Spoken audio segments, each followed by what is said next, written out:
Fala galera massa, tudo bem? Professor Marlos Andrei aqui e aqui mais uma questão no nosso canal aí, nossa playlist de resoluções de questão do Enem por área. Então nós estamos aqui ainda em Química Geral.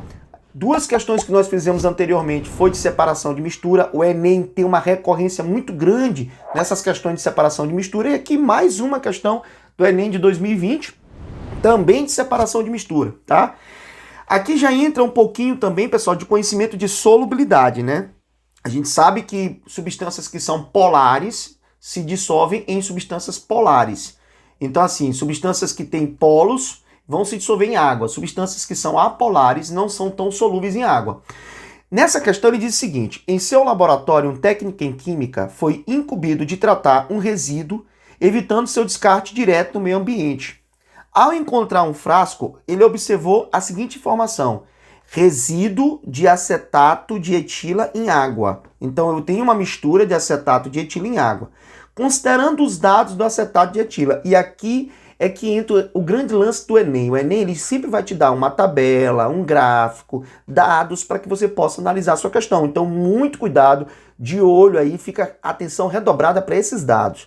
Observe o que ele diz aqui: baixa solubilidade em água. Então, se o acetato de etila tem baixa solubilidade em água, e ele diz que a massa específica, Marlos, o que é massa específica? Nada mais é, pessoal, do que a densidade. Ora, nós sabemos que a densidade da água é 1, né? A densidade da água é 1 grama por ml, ou 1 grama por centímetro cúbico, que é a mesma coisa. Enquanto a densidade desse acetato de etila, vocês estão vendo que é menos denso que a água. E se ele é menos denso que a água e ele é insolúvel em água, tem uma baixa solubilidade, o que você espera que vai acontecer?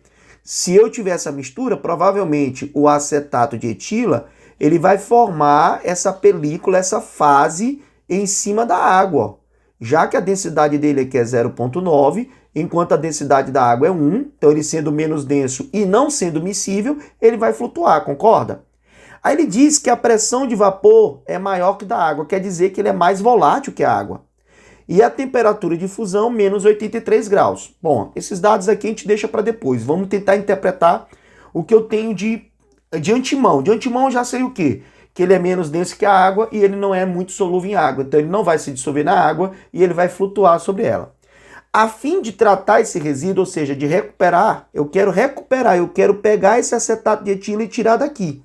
O que o técnico deve fazer? Letra A: evaporar o acetato de etila sem alterar o conteúdo da água. Poxa, é uma questão que tem tanta lógica no Enem que às vezes parece que a gente está assim com uma venda nos olhos, não consegue ver. Pessoal, se eu quero recuperar o acetato de etila, eu vou evaporar o acetato de etila? Evaporar é deixar ele ir embora para o espaço. Então, se eu quero recuperar, eu tenho que acondicionar ele em algum lugar. Então, não vou deixar ele evaporar, para ele ir embora, certo? Concorda? Então já não pode ser a letra A. Filtrar a mistura usando um funil comum e um papel de filtro. A gente sabe que papel de filtro não é utilizado para separar líquidos. A filtração com papel de filtro ela é utilizada para separar um sólido de um líquido, tá? Não de dois líquidos. Então não é também essa a resposta.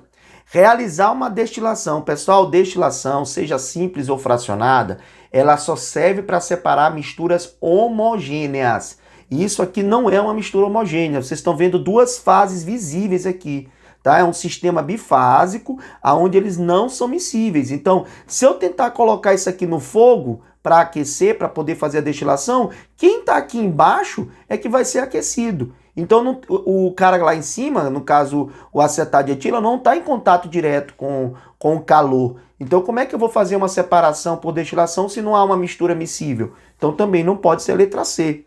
Proceder uma centrifugação. Gente, se eu centrifugar, do jeito que os dois são líquidos, eu vou acabar dando uma pré-homogeneização. E o ideal é deixar realmente ele separar por decantação, deixar ele realmente separar por si próprio.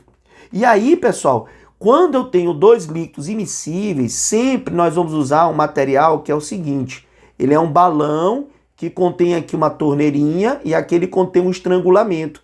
Isso aqui é chamado de funil de bromo, ou também chamado de funil de decantação. Você coloca aqui a mistura que você quer separar de dois líquidos immiscíveis, aí você vai abrir essa torneirinha, essa água que vai estar aqui no fundo vai descer primeiro e quando chegar e passar, você fecha a torneirinha. E aí você separou por um funil. Aqui tem um estrangulamento. Quando passar por esse estrangulamento, vai criar uma bolha de vácuo e isso vai impedir que o acetato de etila se misture com a água aqui depois da torneirinha. Então, toda vez que falar em líquidos immiscíveis, como é o caso de água e óleo, e nesse caso aqui da questão, você sempre vai usar o chamado funil de Bromo ou também chamado de funil de decantação. É esse o procedimento que se usa para líquidos immiscíveis. Então, resposta letra E. Beleza? Ficamos por aqui. Não esqueça aí de marcar o sininho para receber notificação toda semana de uma nova questão da gente aqui resolvendo questões do Enem. Forte abraço, galera!